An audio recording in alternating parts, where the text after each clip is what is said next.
దేవుని పరిశుద్ధ నామానికి మహిమ కలుగును గాక. ఆమేన్. చేరి కూడి వచ్చిన మీకందరికీ మన ప్రభువును రక్షకుడు అయిన యేసుక్రీస్తు వారి పుణ్యనామంలో మీకందరికీ హృదయపూర్వకమైన వందనాలు, దేవునికి స్తోత్రాలు. దేవుని వాక్యాన్ని మనం ధ్యానం చేద్దాం.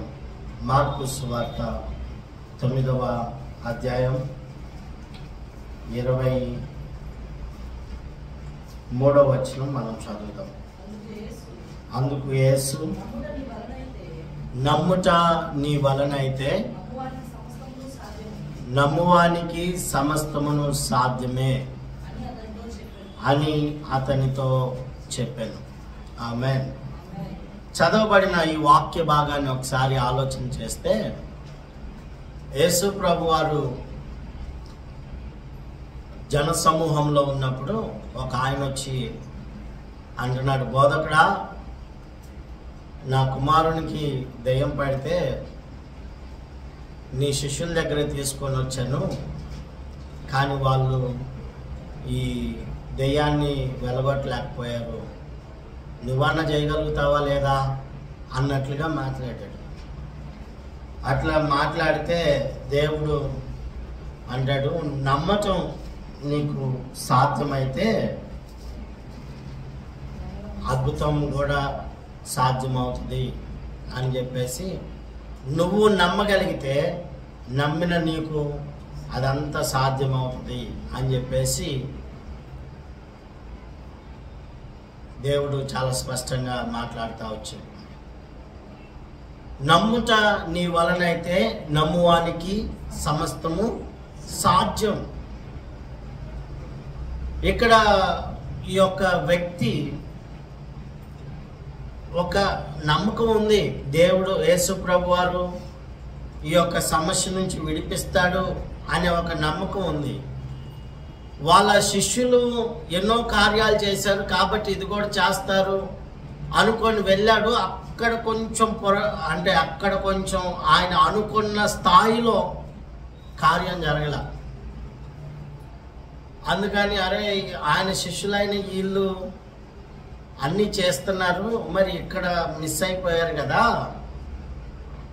ఒకవేళ ఈయన కూడా ఏమైనా మిస్ అవుతాడేమో అన్న ఉద్దేశంతో, ఒకలాంటి సందిగ్ధంతో ఆయన సమీపించి అంటున్నాడు ఆ మాట. అప్పుడు యేసయ్య ఆయన మనసును ఎరిగి, నమ్ముట నీ వలనైతే నమ్మువానికి సమస్తము సాధ్యమే. ప్రియులారా, మన జీవితాలలో కొనసాగించబడాలన్నా, మన జీవితాలలో దేవుని యొద్ద నుండి మేలు అనుభవించాలన్నా, మన జీవితాలలో ఒక ఉన్నతమైన కార్యము అనుభవించాలన్నా, దాని అంతటికి మూలం ఏంటయ్యా అంటే నమ్మకం. విశ్వాసం అనే ఒక అనుభవం లేకుండా నువ్వు దేవుని యొక్క శక్తిని అనుభవించలేవు. విశ్వాసం అనే ఒక అనుభవం లేకుండా నువ్వు దేవుని యొద్ద నుండి ఉన్నతమైన కార్యాలు పొందలేవు. విశ్వాసం అనే అనుభవం లేకుండా నువ్వు దేవుని ద్వారా ఒక గొప్ప కార్యముని రుచి చూడాలన్నా, అనుభవించాలన్నా నీ వలన కాదు. అద్భుతాలు, ఆశ్చర్యాలు జరిగినాయి అని విన్నాము, మన జీవితాల్లో కూడా అనుభవించాలని ఆశపడతాం. కానీ విషయం ఏంటంటే, మన జీవితాల్లో అనుభవించాలని ఆశ ఉంటుంది, కానీ కొంతమేరకు మనం దానిని పొందుకోలేనప్పుడు, దానిని అనుభవించటానికి ఏ మార్గాలు కనపడినప్పుడు మనం ఏం చేస్తామంటే, అవి వినటానికే బాగుంటాయి, అనుభవించడానికి బాగవు అని చెప్పేసి అనుకుంటా ఉంటాం. కానీ వాక్యం చెప్పే ఒక మాట ఏంటంటే, నమ్ముట నీ వలనైతే నమ్మే నీకు సమస్తము సాధ్యమే. నువ్వు నమ్మగలగాలి. నువ్వు నమ్మేటప్పుడు ఎదురవుతున్న ప్రతికూలతలని చూడకూడదు. నువ్వు నమ్మేటప్పుడు అక్కడ నీకు పరిస్థితి అనుకూలంగా ఉందా లేదా అని చూడకూడదు. నువ్వు నమ్మేటప్పుడు ఇది ఎంతవరకు కరెక్టు అనే లాజిక్లో ఆలోచించకూడదు. నమ్మగలిగే విశ్వాసం, ధైర్యం, లేదా నమ్మగలిగిన అనుభవం నీకుంటే ఎన్ని ప్రతికూలతలున్నా, జరగడానికి అవకాశాలు లేకపోయినా, ఎంత ఇబ్బంది అయినా కార్యం మాత్రం జరిగితే అవుతుంది. ఆమేన్. దేవుని యందు అటువంటి నమ్మకాన్ని మనం ఎప్పుడైతే కలిగి ఉంటామో ఖచ్చితంగా దేవుడు ఆ రీతిలోనే కార్యాలు చేయటానికి సమర్థుడు. ఆమేన్. హల్లెలూయా. చాలాసార్లు మన జీవితాలలో మేలులు అనుభవించకపోవటానికి కారణం ఏంటో తెలుసా? మన యొక్క అల్ప విశ్వాసమే. నమ్మకము మనం దేవుని యందు ఉంచవలసిన రీతిలో ఉంచట్లేదు కాబట్టి ఇంకా మన జీవితాల్లో దేవుని శక్తిని అనుభవించలేకపోతున్నాం. ఇంకా మన జీవితాలలో దేవుని ద్వారా అనుభవించవలసిన మేలులు అనుభవించలేకపోతున్నాం. ఇంకా ఆర్థిక సమస్యలు అట్లానే ఉన్నాయి, అప్పులు అట్లానే ఉన్నాయి, ప్రతి విధమైన దరిద్రత వెంటబడతానే ఉంది. కారణం మన అల్ప విశ్వాసం.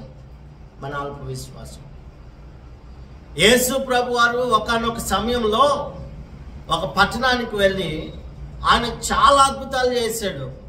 మరలా అదే పట్టణానికి తిరిగి వెళ్ళాడు. వెళ్ళినాక అక్కడ యేసు ప్రభు వారు బోధ చేస్తూ ఉంటే అక్కడ ఉన్న వాళ్ళందరూ అంటున్నారు, ఒరే ఈయన మరియ కుమారుడు కదా, యాకోబు యోధ సహోదరుడు కదా, యేసు ప్రభు వారి యొక్క సహోదరులు మనతో పాటు పనికి వచ్చిన వాళ్ళు కదా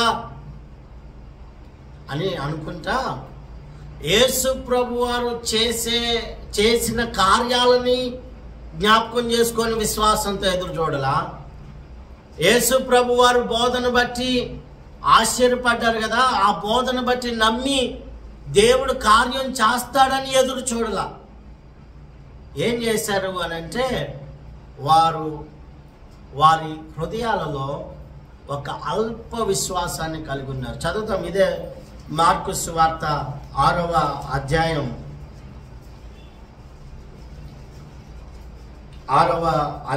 2వ వచనం చదవండి. విశ్రాంతి దినము వచ్చినప్పుడు ఆయన సమాజ మందిరంలో బోధింపనారంభించెను. అనేకులు ఆయన బోధ విని ఆశ్చర్యపడి ఈ సంగతులు ఇతనికి ఎక్కడ నుండి వచ్చెను. ఇక అక్కడ వాళ్ళు చెప్తున్నారు, ఈయన మన యోసేపు మరియ కుమారుడు కాదా, యాకోబు యోధ సహోదరుడు కాదా, వడ్లవాడు కాదా అని చెప్పి మాట్లాడతా, ఆయన సోదరులు మనతో లేరా అని చెప్పుకుంటా ఆయన విషయమై అభ్యంతపడిరి అనే మాటను మనం చదువుతాం. అక్కడ 5వ వచనం ఒకసారి చదివితే, అందువలన కొద్ది మంది రోగుల మీద చేతులుంచి వారిని స్వస్థపరచుట తప్ప మరి ఏ అద్భుతమును ఆయన అక్కడ చేయజాలకపోయెను. దేవుని వాక్యమును యేసు ప్రభు వారు ప్రకటిస్తూ ఉంటే ఆ బోధ విన్నారు. ఆ బోధను బట్టి ఆశ్చర్యపడ్డారు. అరే, ఇంత మర్మాలు, ఇంత దైవోపదేశం ఎలా ఈయన ద్వారా ప్రకటించబడిందని ఆశ్చర్యపడ్డారు. వాక్యం విని వారి అంతరంగంలో వావ్, దేవుడు ఎంత గొప్పవాడా అన్నట్టుగా అనుకున్నారు. కానీ విషయం ఏంటంటే వాళ్ళు అనుకున్నారు, కానీ ఆ వాక్యమందు విశ్వాసం ఉంచి ముందుకు రాల. చాలాసార్లు మనం కూడా వాక్యం వింటాం, అబ్బా భలే చెప్పారు పాస్టర్ గారు, బా మా అయ్యగారు భలే వర్తమానం ఇచ్చారు. భలే వర్తమానాలు విన్నంత మాత్రాన మన జీవితాల్లో కార్యాలు జరగవు. ఆ వర్తమానాలని ఎప్పుడైతే మనము నమ్ముతామో, ఆ వర్తమానములను బట్టి ఎప్పుడైతే మనలో విశ్వాసాన్ని పెంచుకుంటామో అప్పుడే మన జీవితాల్లో కార్యాలు జరుగుతాయి. ఆమేన్. ఇక్కడ అదే జరిగింది. యేసు ప్రభు వారు చెప్పిన వర్తమానాలన్నీ విన్నారు. కానీ అరే, ఈయన మన యేసపు మరియ కుమారుడు కదా, ఒరే ఈయన వడ్లవాడు వడ్రంగి పని చేసుకునేవాడు కదా, ఈయన సహోదరులు మనతో ఉన్నోళ్ళు కదా అని ఆయన విషయమై అభ్యంతరపడ్డారు. చాలాసార్లు వాక్యాన్ని మనం వింటాం, కానీ వాక్యం విన్న ఆ అనుభవాలను బట్టి కొన్నిసార్లు అభ్యంతరపడతాం. దేవుడు మాట్లాడుతున్నాడు అనే స్పృహ మనం మిస్ అయినప్పుడే మనం అభ్యంతరపడతాం. నిలబడి మాట్లాడుతుంది రెగ్యులర్గా మనకు కనపడే పాస్యారే కదా అని అనుకున్నావు అనుకో, ఖచ్చితంగా అద్భుతం నీ జీవితంలో నువ్వు అనుభవించలేవు. అదే నిలబడుతుంది దైవజనుడే, పాస్టర్ గారే, కానీ మాట్లాడుతుంది దేవుడు అని నువ్వు ఎప్పుడైతే ఆ మాటను బట్టి విశ్వసిస్తావో, అద్భుతం నువ్వు ఊహించిన దానికంటే అధికంగా జరుగుతుంది. ఆమేన్, హల్లెలూయా. దేవుడు అంత సమర్థుడు.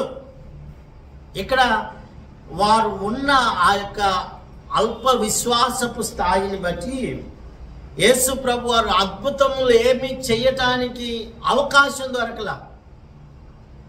అంటే గుర్తుపెట్టుకోవాల్సిన ఒక విషయం ఏంటంటే, మన విశ్వాసపు స్థాయి ఎంత హెచ్చుగా ఉంటుందో మన ఎడల దేవుని యొక్క అద్భుతాలను చూడటానికి కూడా అంత ఎక్కువ అవకాశాలు ఉంటాయి. ఆమేన్. మనం ఎంత నమ్మకాన్ని కలిగి దేవుని మీద ఆధారపడి కొనసాగుతామో, దేవుని యొక్క కార్యాన్ని కూడా మన జీవితాల్లో అంతగా రుచి చూడగలుగుతాం. చాలాసార్లు దేవుని యొక్క కార్యాన్ని రుచి చూడకపోవటానికి, దేవుని యొక్క అద్భుతాన్ని మన జీవితాల్లో అనుభవించకపోవటానికి, మనం ఊహించిన దానిని కూడా మనం పొందలేకపోవడానికి కారణం ఏంటయ్యా అంటే మన అల్ప విశ్వాసం. ఆ 5వ వచనంలో మనం అక్కడ చదువుతాం కదా, ఆయన వారి అవిశ్వాసమునకు ఆశ్చర్యపడను. ఇంగ్లీష్ బైబిల్లో చాలా చక్కగా ఉంది, he Marvel for their unbelief అని ఉంది. అన్బిలీఫ్, వారి యొక్క అవిశ్వాసమును బట్టి ఆశ్చర్యపడ్డాడు. అంటే యేసు ప్రభు వారు ఎట్లా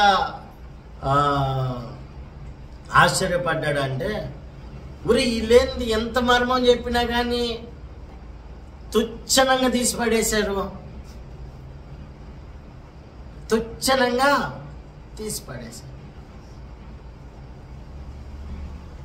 చాలాసార్లు దేవుని వాక్యము ఎంత అద్భుతంగా ప్రకటించబడినా మనం దాన్ని నమ్మవలసిన స్థాయిలో నమ్మట్లేదు. కాబట్టి దేవుడు కూడా మన జీవితాల్లో ఇది జరగటం ఈజీ అనిపించబడిన అనుభవాలను కూడా చాలా కఠినంగా అయ్యేటట్లు చేస్తున్నాడు.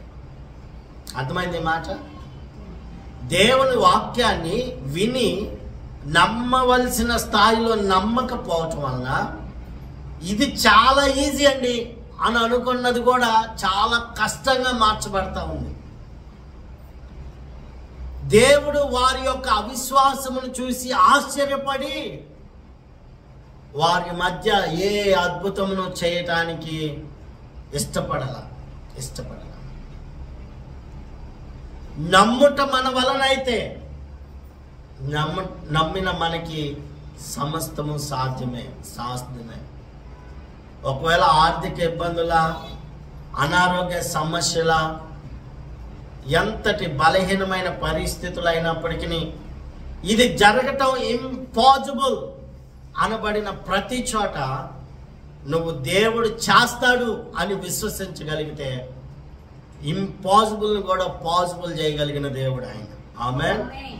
అసాధ్యమైన దానిని సాధ్యం చేయటంలో దేవుడు స్పెషలిస్ట్.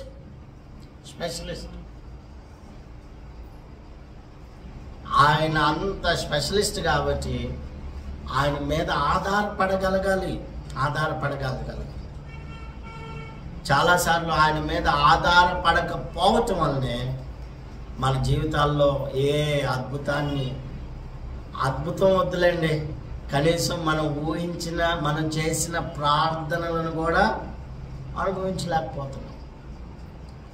యేసయ్య అంటాడు, నీలో ఆవగింజంత విశ్వాసం ఉంటే చాలు, ఈ కొండని ఎక్కడి నుంచి వెళ్ళి అక్కడ పడమంటే అక్కడ పడిద్ది అని. కొండ వెళ్ళి పడమంటే పడిద్దా? మనుషుల రీతిలో ఆలోచిస్తే పడదు, ఎట్టి పరిస్థితుల్లో పడదు. కానీ విశ్వాసంతో, విశ్వాసపు కోణంలో మనం గనక ప్రార్థన చేసి మనం గనక ఎదురు చూడగలిగితే ఖచ్చితంగా దేవుడు కొండని ఇసిరి అవతలేస్తాడు. ఇంకా యేసయ్య అంటాడు, నీలో ఆవగింజంత విశ్వాసం ఉన్నట్లయితే ఈ చెట్టు ఇక్కడి నుంచి వేరులతో సహా పీకివేయబడటం నువ్వు ఆజ్ఞాపిస్తే అది జరిగిద్దని అంటాడు. మనుష్య కోణంలో ఆలోచిస్తే ఇది అసాధ్యమే. కానీ దేవుడు అన్నాడు కదా, ఆయన మాటను బట్టి విశ్వాసంతో నువ్వు నిలబడి చేయగలిగితే, నిలబడి అనగలిగితే దేవుడు ఖచ్చితంగా సాధ్యపరుస్తాడు. ఆమేన్. కొన్ని సందర్భాలలో భౌతికంగా కొండలు తీసివేయాల్సిన పరిస్థితులు వస్తే ఆయన తీసేస్తాడు. ఆత్మీయంగా మన యొక్క విశ్వాస జీవితంలో కొండల వంటి పరిస్థితులు ఉంటాయి. అమ్మో, ఇదా ఇంకా మా వల్ల కాదు, ఇదా మేము చేయలేం, ఎంతసేపు ప్రార్థన మా వల్ల కాదు, ఎంతసేపా మా వల్ల కాదు. సమస్య ఏంటంటే ప్రార్థనకైనా లేకపోతే దేవుని సన్నిధిలో గడపటానికైనా, దేవునితో సమయాన్ని వెచ్చించటానికైనా, దేనికైనా సరే విశ్వాసం అనేది లేనప్పుడు హార్డ్గానే ఉంటుంది. నువ్వు ప్రార్థన చేయాలనుకున్నది అనుభవం, లేకపోతే నువ్వు విశ్వాసంలో క్షమించాలి, నువ్వు ప్రార్థన చేయాలనుకున్నది లేదా దేవునితో సమయం గడపాలనుకున్నది, లేకపోతే దేవునిలో ఎదగాలి అనుకున్నది, నీలో విశ్వాసం లేనప్పుడు, నీలో విశ్వాసపు స్థాయి పెరగనప్పుడు నువ్వు 5 నిమిషాలు చేస్తే అమ్మో గంట సేపు చేసినంత బాధ ఉంటుంది. 5 నిమిషాలు చేస్తేనే గంట సేపు చేసినంత బాధ. అదే నీలో విశ్వాసపు స్థాయి పెరుగుతూ ఉందనుకో, నువ్వు గంట సేపు చేసిన 5 నిమిషాలే దేవునితో గడిపినంత ఫీల్ వచ్చింది. ధైర్యంగా చెప్పగలను ఈ అనుభవం. చాలాసార్లు మనము దేవుని ఎడల ఆ విశ్వాసపు స్థాయిని పెంచుకోకుండా మనం ఉంటున్నాం కాబట్టి దేవుని మందిరంలో గడపడం కూడా కష్టంగా ఉంటుంది. దేవుడు మాట్లాడుతున్నప్పుడు వినటం కష్టంగా ఉంటుంది. అమ్మో మార్చి 1న ఏంది పాస్టర్ గారు పొద్దున్నే పెట్టాడు, మళ్ళీ 11ంటికి పెట్టాడు, మళ్ళీ సాయంత్రం కూడా పెడతాడు, ఏంది వెనక అసలు ఖాళీ దొరికినట్టుంది. ఖాళీ ఏం లేదు, నాకు చాలా పనులు ఉన్నాయి, చాలా అంటే చాలా. కానీ దేవునితో సమయాన్ని గడపటానికి సమయాన్ని కుదుర్చుకున్నాము.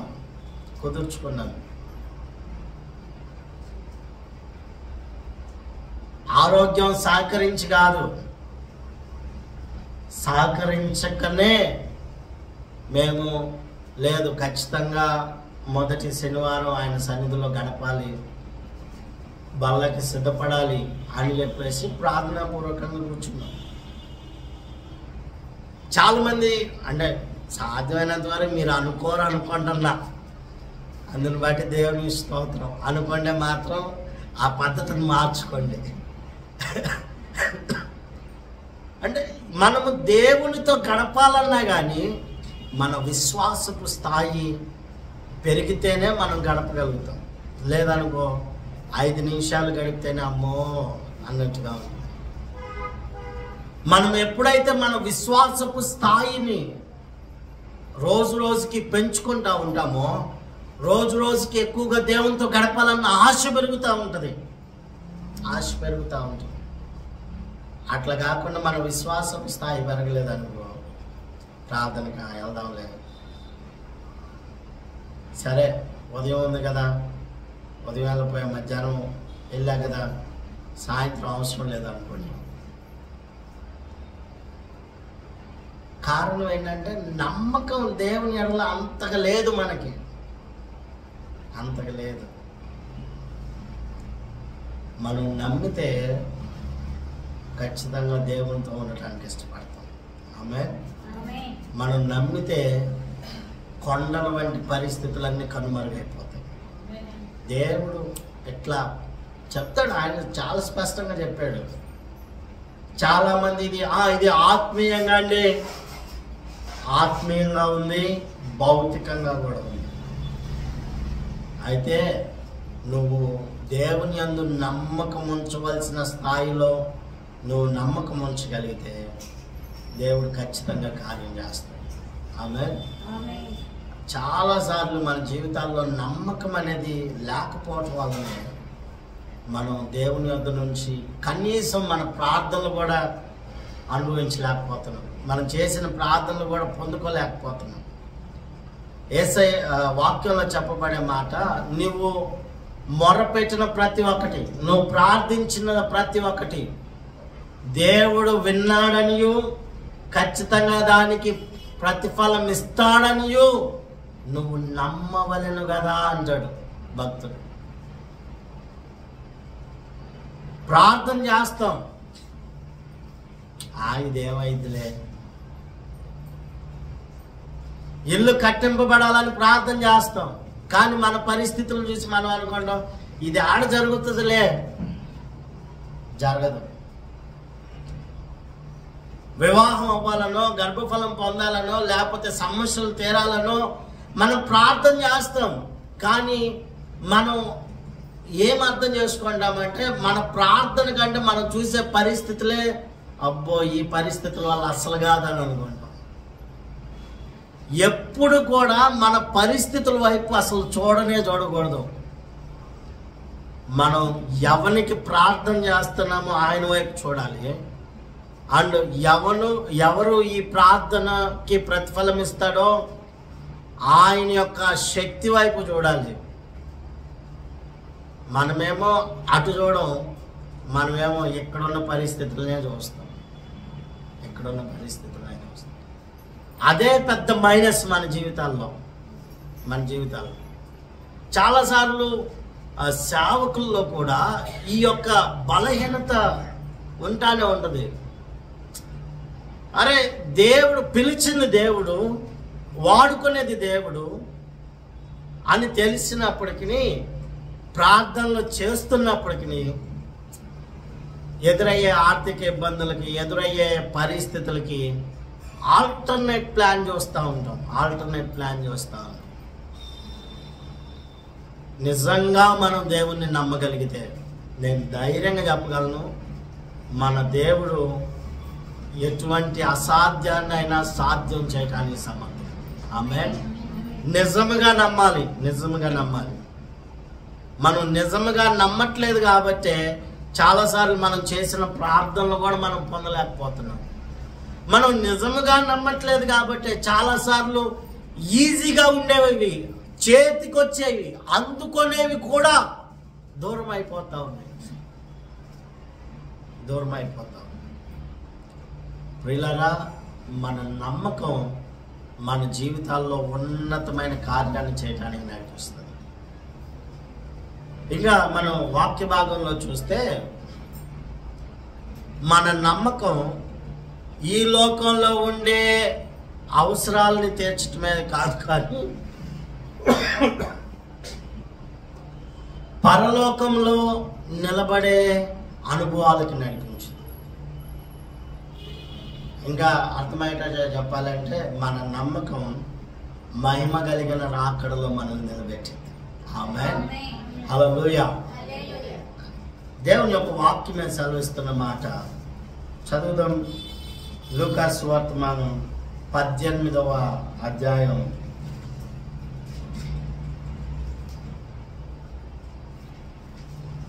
18 లూకాసు వర్తమానం 18వ అధ్యాయం 8వ వచనం. ఆయన వారికి త్వరగా న్యాయము తీర్చును, వారి విషయమే కదా. ఆయన దీర్ఘశాంతము చూపుచున్నాడని మీతో చెప్పుచున్నాను. ఆయనను మనుష్య కుమారుడు వచ్చినప్పుడు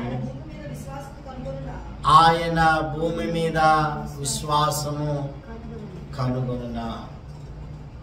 అంటే మనుష్య కుమారుడు తిరిగి వచ్చినప్పుడు విశ్వాస సంబంధులందరూ ఖచ్చితంగా మహిమలో కొనిపోబడతారు. రాకడ సమీపం అయ్యే కొలది దేవుని యొక్క రాకడకు సూచనలు పెరుగుతున్న కొలది మనుషులలో విశ్వాసం కనుమరుగవుతాం.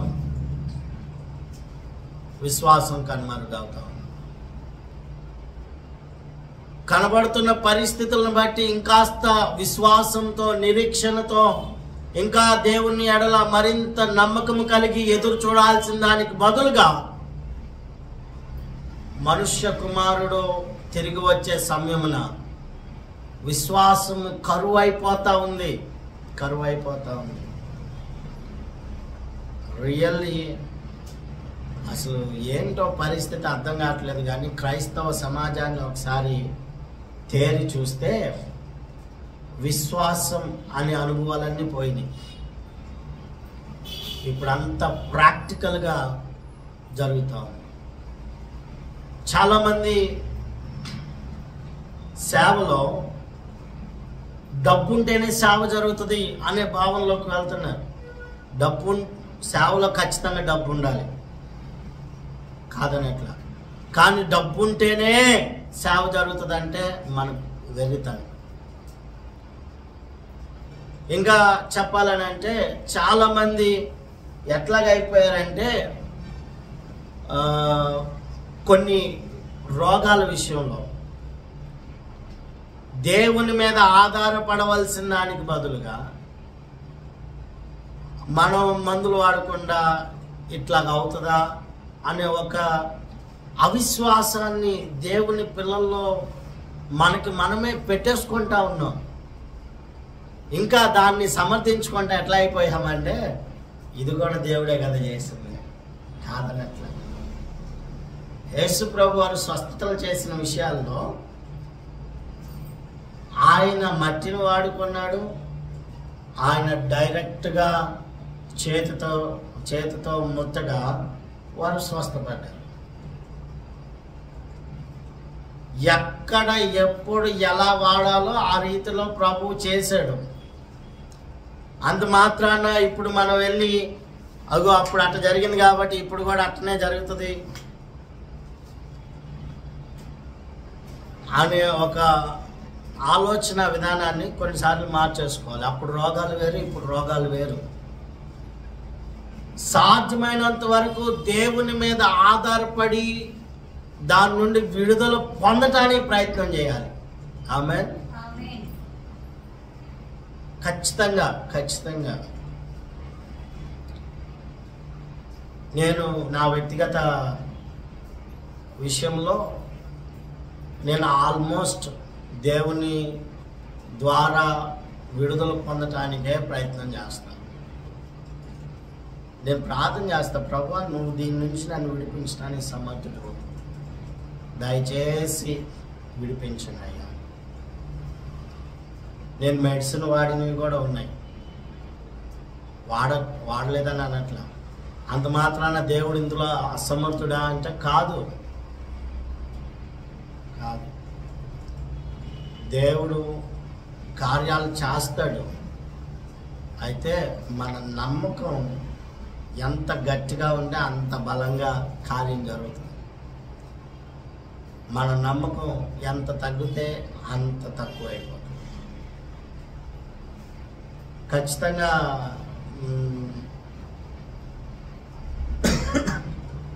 చాలామంది మాకు ఇచ్చే సలహా ఏంటంటే డాక్టర్ని సంప్రదించవచ్చు కదా పిల్లల కోసమని. నేను అంటాను ప్రభు ఇస్తాడు. ఆయన ఏ స్వప్నంలో ఇవ్వాలో ఆయనకు తెలుసు, ఖచ్చితంగా ఇస్తాడు. రెండవది, దేవుని సేవకులు కొంతమంది ఇచ్చిన సలహా కూడా ఏమని, మెడిసిన్ వాడండి, మెడిసిన్ వాడండి. నాకు కొన్నాళ్ళ తర్వాత అనిపించింది, మెడిసిన్ వాడదామా, మెడిసిన్కి క్రెడిట్ పోద్ది, నా దేవునికి ఏం క్రెడిట్ పోదు. సో ప్రభు మెడిసిన్ కాదు, ఓకే ఒకవేళ ఏదైనా లోపం ఉందా దాన్ని తెలుసుకుందాము అన్న ఉద్దేశంతో చేయించాల్సిన టెస్టులన్నీ చేయించేసుకున్నాం. అన్నీ చక్కగా నార్మల్గానే ఉన్నాయి. ఇంకా ఆ ధైర్యంతో మెడిసిన్ వద్దు, ఏమొద్దు అని ఒక తీర్మానం తీసుకున్నాం అందరం. అంటే వాడకూడదని కాదు, ప్రభు నువ్వు ఎప్పుడు ఇవ్వాలనుకుంటావో అప్పుడు ఇచ్చేసి, ఖచ్చితంగా నువ్వు ఇస్తావు, దీని ద్వారా నువ్వే మహిమ పొందాలని విశ్వాసంతో ప్రార్థన చేస్తున్నావు. దేవుడు త్వరలో దాన్ని స్థిరపరిచి కార్యం చేస్తాడు కూడా. ఆమేన్. కాబట్టి ప్రియులారా, అంటే మన విశ్వాసపు స్థాయి పెరిగే కొలది మన దేవుని వద్ద నుండి కార్యాలు కూడా అంతగా అనుభవిస్తాం. మనలో విశ్వాసం ఉన్న కొలది మనం మహిమలోకి కొనసాగింపబడతాం. అంత్య దినములందు లేదా మనుష్య కుమారుడు తిరిగి వచ్చే సమయాన విశ్వాసం కనుమరుగు అవుతూ ఉంది, దేవుని మీద ఆధారపడటం కనుమరుగు అయిపోతూ ఉంది. భయభక్తులతో లేకపోతే విశ్వాస అనుభవాలతో సేవించవలసిన అనుభవాన్ని మర్చిపోయి ప్రాక్టికల్గా ఏదో ఫార్మాలిటీగా ఆదివారం వరకు వచ్చి ఆరాధన ముగించుకొని హాయ్ అంటే హాయ్, బాయ్ అంటే బాయ్, కానుకేయాలా వేయటం, లేకపోతే దశం భాగం ఎత్తాలా వెత్తటం. నేను ఏమంటానంటే, నువ్వు చేసే ప్రతి ఒక్క భక్తి ద్వారా నీకు ప్రతిఫలం వస్తుందన్న విశ్వాసంతో నువ్వు చేస్తే ఖచ్చితంగా దాని యొక్క ప్రతిఫలం నువ్వు అనుభవిస్తావు.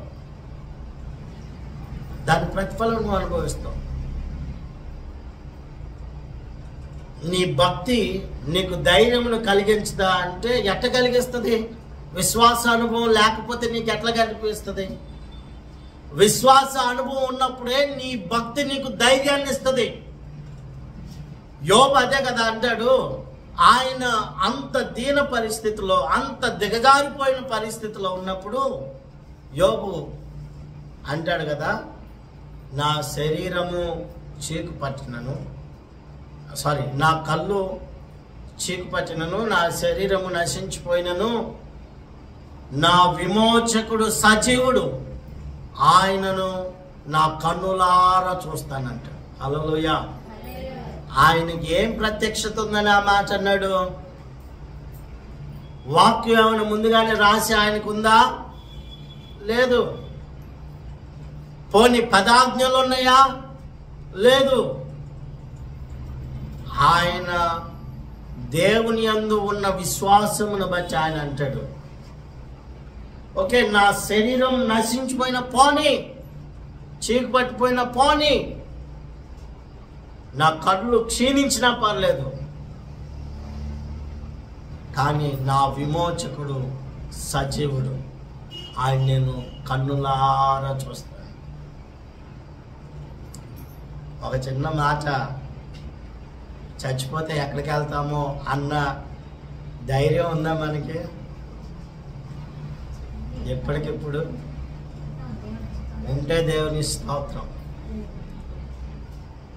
మనం చనిపోతే దేవుని రాజ్యంలో కన్ను తెరుస్తామన్న విశ్వాసం ఉందా? విశ్వాసం ఉందంటే మన భక్తి మనకి ధైర్యాన్ని పుట్టిస్తుంది. ఆమేన్. చచ్చిపోతే ఏంది పరిస్థితి నిజంగానే అని అనుకున్నాం అనుకో, నిశ్చయంగా మనం చేసే భక్తి మనకి ఏ మాత్రం ప్రయోజనంగా ఉండదు. మన భక్తి మనకు ధైర్యం పుట్టించాలా? మన భక్తి మనకి ధైర్యం పుట్టించాలంటే ఆ భక్తి విశ్వాసం మీద ఆధారపడి ఉండాలి. ఆమేన్. విశ్వాసం మీద ఆధారపడకుండా ఏది చేసినా సాధ్యం కానే కాదు. విశ్వాసం ఖచ్చితంగా మనల్ని మహిమలో నిలబెట్టింది. విశ్వాసం ఖచ్చితంగా మనల్ని ఆయన రాకడలో కొనిపోయేటట్లు చేస్తుంది. కానీ ప్రియులారా, నేటి క్రైస్తవ సమాజంలో ఈ విశ్వాసం కొదువైపోతా ఉంది. ఈ విశ్వాసం కనుమరుగవుతా ఉంది. యేసు ప్రభు వారు కూడా అంటున్నారు, జరగబోయే పరిస్థితులన్నిటిని దృష్టించి మనుష్య కుమారుడు తిరిగి వచ్చు సమయమున మనుష్యులలో నేను విశ్వాసమును కనుగొందునా. ఎందుకు కనుగొనలేకపోతున్నావు యేసయ్యా అని అడిగితే విశ్వాసం చల్లారిపోతా ఉంది.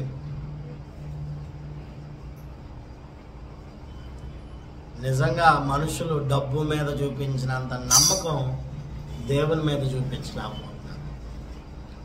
డబ్బు ఉంటే అన్ని జరుగుతాయి అనుకున్నంత, దాని కొరకు ప్రయాసపడినంత విధంగా దేవుని ఎదుట ఒక గంట సేపు ప్రార్థన చేసి చూడలేకపోతున్నారు. నేను ఛాలెంజ్ చేస్తున్నా మిమ్మల్ని, మీరు ధనాన్ని సంపాదించుకోవటానికి ప్రయాసపడే అంత ప్రయత్నంలో కొంత దేవుని ఎదుట పెట్టండి. మీ కార్యాలు ఎందుకు జరగవు? అంటే దాని మీద పెట్టినంత శ్రద్ధ దేవుని ఎదుట భక్తిని కలిగి ఉండే విషయంలో పెట్టలేకపోతుంది. మనుషులు చేసిన ₹1 నిన్ను అంతగా అన్ని విషయాలలో నడిపించగలదని నువ్వు నమ్మితే, డబ్బు ఉంటేనే అన్ని సాధ్యమవుతాయి అని అనుకునేటట్లయితే, ఆ డబ్బుని, ఆ యొక్క మనిషిని, సమస్త సృష్టిని సృజించిన దేవునికి ఇది సాధ్యం కాదంటారా? అవుతుంది, సాధ్యమే. కానీ మనం నమ్మట్లా. మనం నమ్మితే ఖచ్చితంగా మనం వద్దన్నా కానీ అవి మన వెంట పడతాయి. దేవుని పిల్లల వెంబడి ఆశీర్వాదం రావాలి, కానీ ఆశీర్వాదం వెంబడి దేవుని పిల్లలు వెళ్ళకూడదు. అయితే నీకు ఆశీర్వాదముని నీ వెంబడింప చేసేది ఏంటయ్యా అంటే దేవుని ఎడల నీకున్న విశ్వాసం. ఎట్టి పరిస్థితిలో కూడా మన జీవితాల్లో విశ్వాసపు స్థాయి తగ్గితే ఖచ్చితంగా మన జీవితాల్లో దేవుని యొద్ద నుండి మేలులను కూడా తగ్గించుకోండి.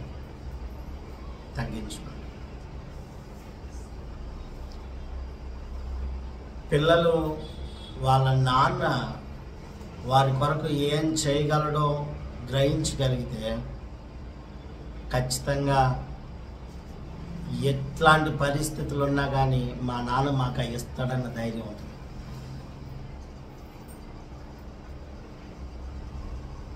పొద్దున మేము ప్రార్థన అయిపోయిన తర్వాత మార్కెట్కి వెళ్ళాం.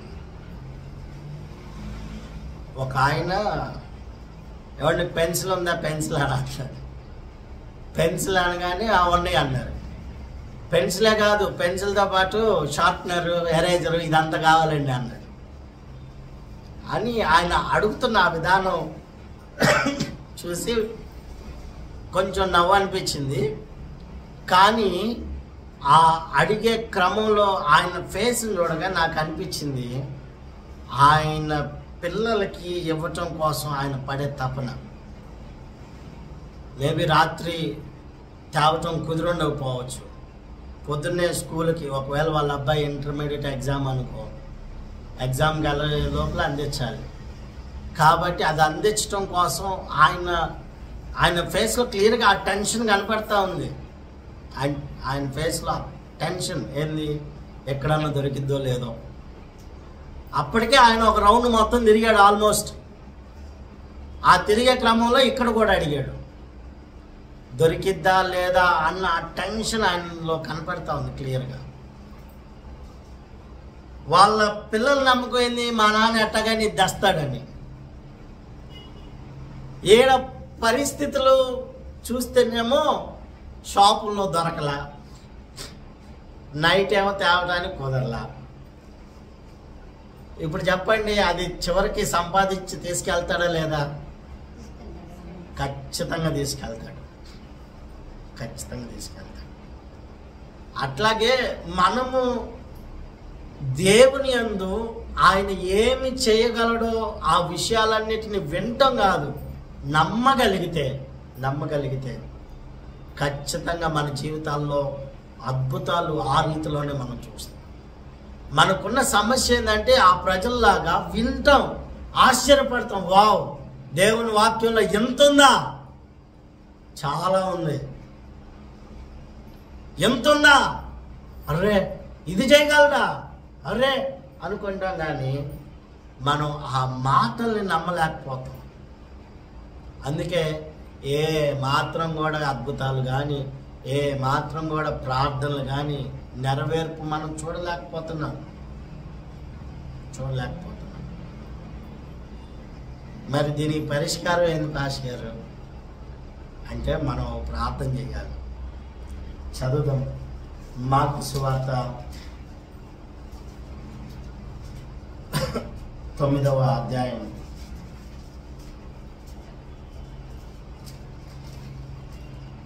24వ వచనం చదవండి. వెంటనే ఆ చిన్నవాని తండ్రి, నమ్ముచున్నాను, నాకు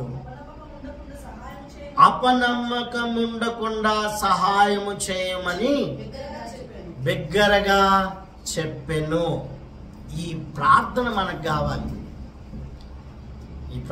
మనం నమ్ముతాం దేవుడు కార్యాలు చేస్తాడని, మనం నమ్ముతాం దేవుడు స్వస్థపరుస్తాడని, మనం నమ్ముతాం చేసిన ప్రార్థనలకు దేవుడు సమాధానం ఇస్తాడని, మనం నమ్ముతాం అది ఎంత ప్రతికూలత అయినా కానీ దేవుడు ఆ విషయంలో కార్యం చేస్తాడని. కానీ మధ్యలో ఒకడు వస్తాడు, ఇది నిజమా అనుకుంటా, ఇది అయిద్దంటావా, మెడిసిన్ వాడకుండా ఇది ఎట్ట అవుతుంది అని మనలో అపనమ్మకాన్ని కలుగజేసే ఒక పనికి మనలోడు వస్తాడు. అయితే మనం నమ్ముతాం దేవుడు కార్యాలు చేస్తాడని. ఇంకో మాట కూడా ఏమన్నదంటే, నాకు అపనమ్మకం ఉండకుండా సహాయం చెయ్యి. ఈ ప్రార్థన మనం చేయగలిగితే అపనమ్మకపు అనుభవాలన్నీ మన నుండి దూరం అయిపోతాయి. ఆమేన్. ధైర్యంగా ఈ రోజు నుంచి ఈ ప్రార్థన చేయండి. మీరు ఏది కావాలో అది అడగండి ప్రభువుని. మీరు దేవుని ద్వారా ఏది పొందాలని ఆశపడతారో అదంతా అడగండి, అడిగి ఒకవేళ సందేహం నిన్నేమైనా వేధిస్తూ ఉంటే ఈ మాట పలకండి, ప్రభువా నాలో అపనమ్మకం ఉండకుండా సహాయం చేయి, నాలో అపనమ్మకం ఉండకుండా సహాయం చేయి.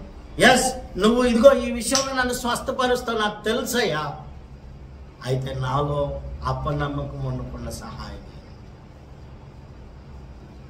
ఇదిగో ఈ సమస్య నుంచి నన్ను విడిపిస్తావని నాకు తెలుసు, అయితే నాలో అపనమ్మకం ఉండకుండా సహాయం చేయండి. ఇంకా మనం ఏం ప్రార్థన చేయాలయ్యా అని అంటే, శిష్యులు ప్రార్థన చేస్తారు, మాలో విశ్వాసమును వృద్ధిపరచు అని అంటారు. నువ్వు ప్రార్థన చేసిన దానికి ప్రతికూలంగా ఏదైనా అనిపిస్తే ఖచ్చితంగా నువ్వు దేవుని ఎదుట అడగాల్సిన ఒక విషయం, నాలో అపనమ్మకం లేకుండా చేయాలి. రెండోది, నా విశ్వాసాన్ని వృద్ధిపరచయ్యా. ఈ ప్రార్థనలు కనుక నువ్వు చేయగలిగితే, ఒకవేళ ఎక్కడైనా చిన్న అపనమ్మకపు స్థాయి పనిచేయడానికి ప్రయత్నం చేసినా దానికి దేవుడు అవకాశం ఇయ్యడు. ఆమేన్. దేవుడు ఎట్టి పరిస్థితులు ఇవ్వడు. మనం కూడా దాన్ని ఇవ్వకుండా మన ప్రాణాన్ని, మన అంతరంగాన్ని అపనమ్మకం లేకుండా తన సహాయం చేయ. అపనమ్మకం రాకుండా చూడు, అపనమ్మకం లేకుండా చేయి. అప్పుల సమస్య లక్షల్లో ఉన్నాయా, ఏం పర్లా, ఒక టార్గెట్ పెట్టుకోండి, ప్రభువా సంవత్సరంలో లేదా వచ్చే సంవత్సరం కల్లా ఈ అప్పులన్నీ అయిపోవాలి.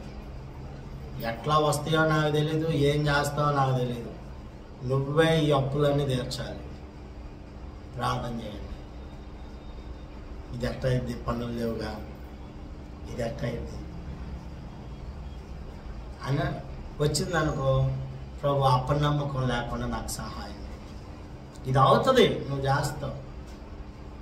ధనానికి ధన యొక్క మూలం ఎవరయ్యా అంటే దేవుడే. ధనమును ఇచ్చినవాడు దేవుడే. పన్ను కట్టడానికి ఏం లేకపోతే పేతుతో వేసే అంటాడు, వెళ్ళి చేపను పట్టుకోమని నాకు. ఆ చేపలో ఒక నాణ్యం అంట, తీసుకొచ్చి ఇటు మొఖాన్ని అంటాడు. అరే అక్కడ ఉంటుందని ప్రభువుకి ఎట్ట తెలుసు? సృష్టించిన సృష్టికర్త. రెండోది, ఎప్పుడు ఎక్కడ ఏది ఉందో, ఎక్కడ అది అవసరమో, ఎక్కడ దానిని తీసుకొని రావాలో అంతా ఆయనకు తెలుసు. చాలామంది ఏమంటారంటే ఆ కొలంలో, లేకపోతే ఆ సరస్సులో, లేకపోతే ఆ నదిలో యూదులు దేవుని తలుచుకొని డబ్బులు వేస్తారు, రోమా వాళ్ళు దేవుని తలుచుకొని డబ్బులు వేస్తారు. సరే, నీ లాజిక్కే వద్దాం. వేసారు కాదనట్ల, అది మింగింది కాదనట్ల, ఖచ్చితంగా అదే టైంకి అక్కడ ఉంటుందని ఏంది గ్యారెంటీ? ఏంది అక్కడ ఉండాల్సిన అవసరం? ఏంది? దేవునికి తెలుసు అది ఎప్పుడు రావాలో, ఎప్పుడు ఇవ్వాలో, ఎప్పుడు వెళ్ళాలో. అదే చెప్పట్ల, విశ్వాసానికి బదులుగా సమర్థించుకుంటాం. మరి ఈ అంత్యకాలంలో ఈ సమర్థనలు బాగా ఎక్కువైపోయినాయి. సమర్థించుకోవటంలో అటు చేయకపోతే ఎటు చేయకపోతే మనం చేస్తేనే ఏందో అన్నీ అవుతున్నట్టు. ప్రియులరా, విశ్వసించండి, విశ్వసించండి. నీ విశ్వాసం ఖచ్చితంగా దేవుని ఎదుట ధైర్యంగా నిజంగా ఉండగలిగితే కార్యాలు చాలా అద్భుతంగా జరుగుతాయి. చాలా అంటే చాలా. ఎన్నో అనుభవాలు ఉన్నాయి దేవుడు చేసినవి. వాటన్నిటిని బట్టే ధైర్యంగా నేను ముందుకు వెళ్తాను. ఇక్కడ సేవ ప్రారంభించిన తొలి దినాల్లో ధైర్యంగా చెప్పగలను, 2700 తప్ప. ఆ 700 అక్కకి అడ్వాన్స్ ఇచ్చింది. అక్క గుర్తుందా లేదా? నేను ఎప్పటికప్పుడు గుర్తు చేసుకుంటా. 300 ఎందుకు ఇవ్వలేదంటే, అక్క 3000 అడిగింది. ఎందుకు ఇవ్వలేదు అని అంటే, అప్పుడు 300 లేవు. ఆ 2700లో కూడా 2000 దగ్గర పాస్టర్ గారికి ఏదో తీసుకుందామని ఉంచినవి. ఆ 2000తోనే ఇక ఆ వారం రోజుల ఏమో సమయం ఉంది. ఆ సమయంలో దేవుడు నన్ను ఒక చోట వాడుకున్నాడు. ఆ చోట కానుకను వచ్చినట్టుగా పక్కన పెట్టి, నాకు అడ్వాన్స్ ఇవ్వడానికి వాస్తవంగా మొహం చల్లలా. ఎందుకో తెలుసా? అరే ఫస్టే 300 తగ్గించేస్తున్నాము, ఇచ్చి అద్దెలో కల్పిస్తాము అని అన్నాం. ఆ రోజు నుంచి నేటి వరకు తర్వాత ఏదో పెద్ద ఆదాయం వచ్చి ఇక్కడ సేవ చేయటానికి ముందుకు రాలా. నేను ఎప్పుడు చెప్పేదే, ఇప్పుడు కూడా చెప్తున్నా. నాకు కోవిడ్ నుంచి రెగ్యులర్గా దేవుడు ఇస్తున్న ఆదాయం నెలకి ఎంత అయ్యా అంటే 1000 రూపాయలు. 1000 రూపాయలు. అది తప్ప ఇంకొక దిక్కు దశ ఇంకోటి ఏది లేదు. ఈరోజు కూడా ఆ 1000 రూపాయలు టైం టు టైం 1 నుంచి 5వ తారీఖు లోపల టక్కుమని పడిపోతాయి. ఏంటి అని అంటే దేవుడు ఇస్తాడు. మొదటి నెల అక్క ఎంతమంది వచ్చారు? అసలు మొదటి 3 వారాలు ఎంతమంది వచ్చారు? 3వ వారం 2 పిల్లలు. ఆ ఇద్దరు పిల్లలు రాగానే అక్క అన్నారు, ఏసై ఈరోజు ఇద్దరు దూతలను నడిపించాడు అని అన్నారు అక్క. వాళ్ళతో ప్రారంభమైంది. ఇక్కడ ప్రారంభించిన తర్వాత 5వ వారం అనుకుంటా, 5వ వారము 6వ వారము దేవమ్మ గారు వచ్చింది. అట్లా అట్లా అట్లా నిజంగా చెప్తున్నాను, ఈ రోజుకి వేరే చోట సేవ ప్రారంభించడానికి ధైర్యం ఏందో తెలుసా? అవసరమైతే రూమ్ తీసుకుందాం అనుకుంటుంది. ధైర్యం ఏంటంటే ఆయన ఇస్తాడు. ఎక్కడ చేసిన దేవుడు వేరే చోట చేయడా? చేస్తాడు. ఆయన ఇస్తాడన్న ఒకే ఒక్క విశ్వాసం. నేటికి సేవ జరుగుతున్నా, ఇంట్లో అవసరాలు తీర్చబడుతున్నా, అద్దెలు కడుతున్నా, ఏది జరుగుతుందన్నా కానీ దాని వెనక మాకున్న ధైర్యం ఏంటంటే నా ప్రభు సమయానికి ఇస్తాడు. చాలామంది అంటారు సేవకులు, మయ్య 20 మందితో ఎట్లా గడుస్తుంది నీకు? 20 మందితో ఎట్లా గడుస్తుంది? నేను చెప్పే ఒక మాట, ప్రభు నాకు ఇస్తున్నాడు అన్న. సీనియర్ సేవకులు కూడా అన్నమాట, ఎట్లా జరుగుతుంది నీకు? జరిగిస్తున్నాడు ప్రభు, అంతే. ఇంకా వాళ్ళు అంటారు 20 మందిలో అందరు దశమభాగాలు ఇస్తారా? ఇయ్యరండి కొంతమంది. అంటే చాలా వరకు ఆలోచన ఎట్లా ఉందంటే భౌతికంగా ఉండే విషయాల మీద, ధనం ఉంటేనే అవుతుంది, ఇది ఉంటేనే అవుతుంది, అది ఉంటేనే అవుతుంది. నేను ఇప్పటికీ దేవుని సన్నిధిలో ఉండి యథార్థం చెప్తున్నాను, నాకు వచ్చే ధనం కంటే నా దేవుడు నాకు ప్రాముఖ్యం. కాబట్టి ఆయన ఉన్నాడన్న ఒకే ఒక్క నిరీక్షణతో ముందుకెళ్ళిపోతున్నా.